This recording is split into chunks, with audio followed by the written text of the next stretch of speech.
పవన్ పై అనుచిత వ్యాఖ్యలు Andhrajyothi statement sir, Andhrajyothi heading ఇది. పవన్ పై అనుచిత వ్యాఖ్యలు ఓకే నువ్వు కేసు పెట్టుకో, కిందేంది రావణ్ పై ఉపా కేసు. పవన్ కళ్యాణ్ ఏమన్నా జాతిపిత మహాత్మా గాంధీనా? నాకు అర్థం కావట్లేదు. ఆ పవన్ కళ్యాణ్ ఏమన్నా జాతిపిత మహాత్మా గాంధీనా? విమర్శలు చేస్తే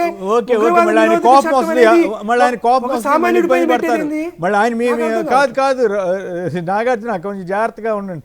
మళ్ళీ ఆయనకి కోపం వచ్చిందంటే ఆయనకి ఆధ్యాత్మిక దీంట్లో ఉన్నా కూడా ఆయన ఇట్లాంటి కేసులు పెట్టిస్తున్నారంటే మరి సమాజం ఎటువైపు పోతుందనే ఇది ఉంటుంది. కాస్త కంట్రోల్డ్గానే మాట్లాడండి.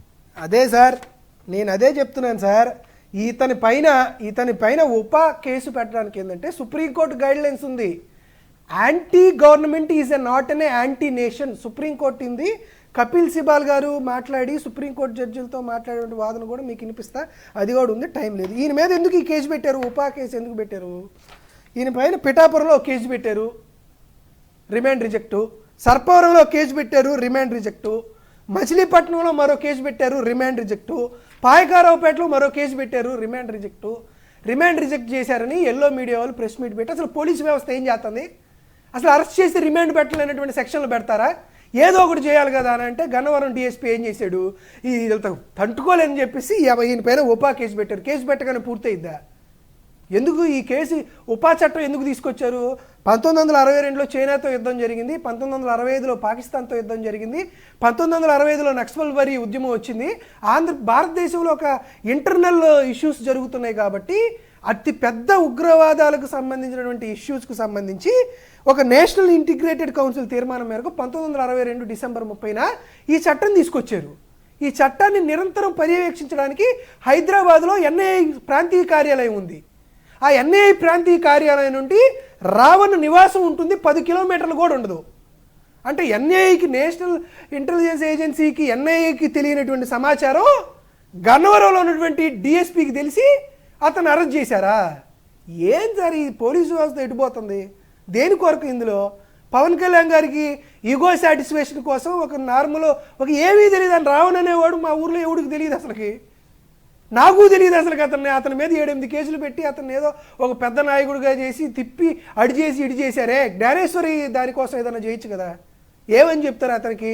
హిడ్మా అనే అతనికి ఈయన నివాళులు అర్పించాడు, ఇది నక్సల్స్ని ప్రోత్సహించడం అన్నారు. హిడ్మా ఎప్పుడు చనిపోయాడు?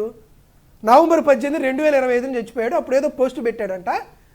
ఒక 8 నెలలు 9 నెలల తర్వాత ఎన్ఐఏ, సిబిఐ, సిఐడి ఏమీ జరగకుండా తెలంగాణ రాష్ట్రంలో నివాసం ఉంటున్నటువంటి తెలంగాణ పౌరుని తీసుకొచ్చి ఇక్కడికి వచ్చి అరెస్ట్ చేస్తారా?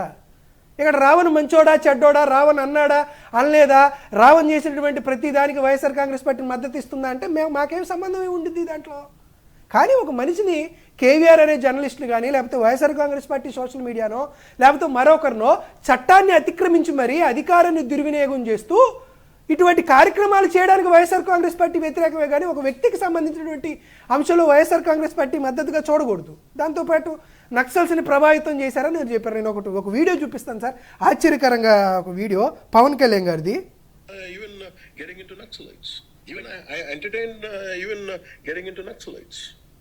You wanted to become a Naxal? One point of time when I was in late teens, yes. Did you want to pick up the gun? Yes, I wanted to pick up the gun. Because martial arts, I'm presuming you do. అసలు పవన్ కళ్యాణ్ ఏం చెప్తున్నాడు? నేను నక్సలైట్ గా మారిపోవాలనుకున్నాను, నేను నక్సలైట్. ఇదిగోండి sir video play చేశాను కదా sir, మళ్ళీ ఇంకోసారి ప్లే చేయనా? Even I entertained even getting into Naxalites. You wanted to become a Naxal? You want to become a Naxal? When I was in late teens, yes. Did you want to pick up the gun? Yes, I wanted to pick up the gun. Because martial arts, I'm presuming. ఈయన భారతదేశంలో ప్రజాస్వామ్యం ఉండకూడదు, నక్సలిజమే ఉండాలి, నేను కూడా gun పట్టుకొని అడవిలోకి పోయి భారతదేశంలో నక్సలిజాన్ని తీసుకురావాలని నేను కూడా భావించాను. తర్వాత మా అన్నయ్య చిరంజీవి గారు నన్ను ఆపేశారని చెప్పాడు. ఈయన మీద కదా పెట్టాల్సిందే ఉపా కేసు పెట్టాలనుకుంటే. అటుగా కూడా ఏమీ తెలియని అభాగ్యుల మీద, అన్యాయుల మీద ఎవరూ లేనటువంటి అహంకారంతో మిమ్మల్ని తిట్టారని, మిమ్మల్ని దూషించారని మీరు కేసులు పెట్టుకుంటే అసలు నిజంగా పవన్ కళ్యాణ్ని దూషించారు, అనుచిత వ్యాఖ్యలు చేస్తే వైఎస్ఆర్ కాంగ్రెస్ పార్టీ కూడా దాన్ని సమర్థించదు. అలాంటప్పుడు పవన్ కళ్యాణ్ ఏం చేయాలి? అతని మీద పరువు నష్ట దావం వేయాలి. పవన్ కళ్యాణే కేసు పెట్టమనండి, దానికి సంబంధించిన కార్యక్రమం జరిగింది. పవన్ కళ్యాణ్ తిడితే ఎవరికో మనోభావాలు దెబ్బతినేయడం ఏంది, వాళ్ళు వచ్చి కేసులు పెట్టడం ఏంది, రావణ్ అనేవాడి మీద 4 కేసులు పెట్టడం ఏంది, నా మీద 12 కేసులు పెట్టడం ఏంది, మీలాంటి సీనియర్ జర్నలిస్ట్ని అరెస్ట్ చేసి సార్ కొమ్మినేని గారు అసలు మీరు నిజంగా అదృష్టవంతులు.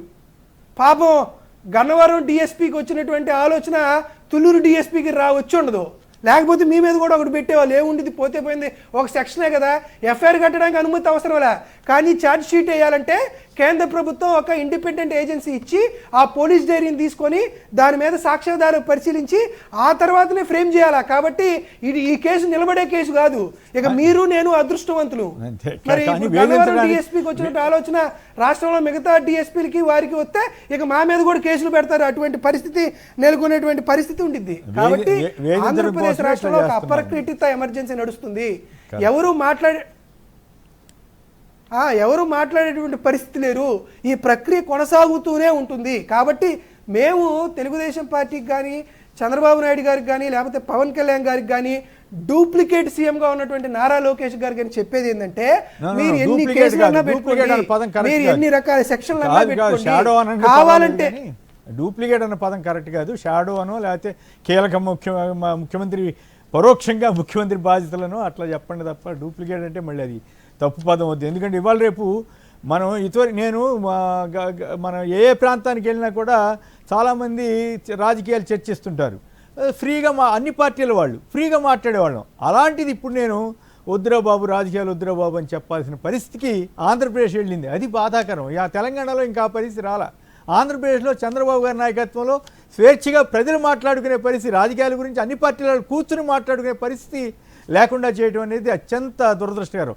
గత 5 ఏళ్లలో అప్పుడు జగన్ గారి పాలనలో సైతం నాతో చాలామంది తెలుగుదేశం మిత్రులు చర్చించేవారు, లేదు తగాదా పడేవాళ్ళు, ఏదైనా జరిగేది. కానీ ఇప్పుడు అసలు మాట్లాడాలంటేనే భయపడే పరిస్థితి తీసుకురావటం చాలా దురదృష్టం. నాగార్జున గారు. కొమ్మినేని గారు, మీరు చెప్పినటువంటి మాటలు వాస్తవమే. మీరు నా యొక్క శ్రేయస్సుని నాకు నష్టం చేయకూడదని మీరు ఇచ్చారు. కానీ తెలుగుదేశం పార్టీ వాళ్ళు నాగార్జున యాదవ్ని అరెస్ట్ చేయాలనో లేకపోతే రామ్నాథ్ బాబు గారిని అరెస్ట్ చేయాలంటే కాదేది కవితకి అనర్హం లాగా కాదేది చట్టాలకు అనర్హం, ఎవరిని ఏదన్నా చేయొచ్చు. కానీ ఒకటి రావణ్ కేసు అయినా మరొకటైనా భారతీయుడిగా ప్రజాస్వామ్య బద్ధతుడిగా వైఎస్ఆర్ కాంగ్రెస్ పార్టీ అధికార ప్రతినిధిగా మేము ఎప్పుడూ భారతదేశ సమగ్రతకి, భారతదేశ ఔన్నత్యానికి, భారతదేశం యొక్క సమిష్టి కోసం వైఎస్ఆర్ కాంగ్రెస్ పార్టీ కానీ వ్యక్తిగతంగా మేము కానీ మనందరం సమిష్టిగా ముందుకు పోయేటువంటి కార్యక్రమాలు చేసేవాళ్ళం. అయితే దురదృష్టవశాత్తు ఈ ప్రభుత్వం ఏ కేసులు పెట్టినా కూడా ఇది జరగట్లేదనే ఉద్దేశంతో కాన్స్టిట్యూషన్ని బైపాస్ చేసి మరి ఈ రాష్ట్రంలో ఉండేటువంటి తనకి ఎదురుగా మాట్లాడేటువంటి గొంతులన్నీ మూసేటువంటి ఒక కుట్రకోణం ఆంధ్రప్రదేశ్ రాష్ట్రంలో జరుగుతుంది. కాబట్టి సరే, ఈ ప్రజాస్వామ్యాన్ని బతికించడం కోసం 6 నూరైనా అగ్రహారం బీడైనా భూమి బద్దలైనా ఇటు పొద్దు అటు పొడిచినా ఖచ్చితంగా ప్రజాస్వామ్యయుతంగా వైఎస్ఆర్ కాంగ్రెస్ పార్టీ దీనికోసం ఉద్యమిస్తుంది. కాబట్టి ఇటువంటి తప్పుడు కేసులు మానుకోవాలని పోలీసు వ్యవస్థకి వైఎస్ఆర్ కాంగ్రెస్ పార్టీ సూచిస్తుంది.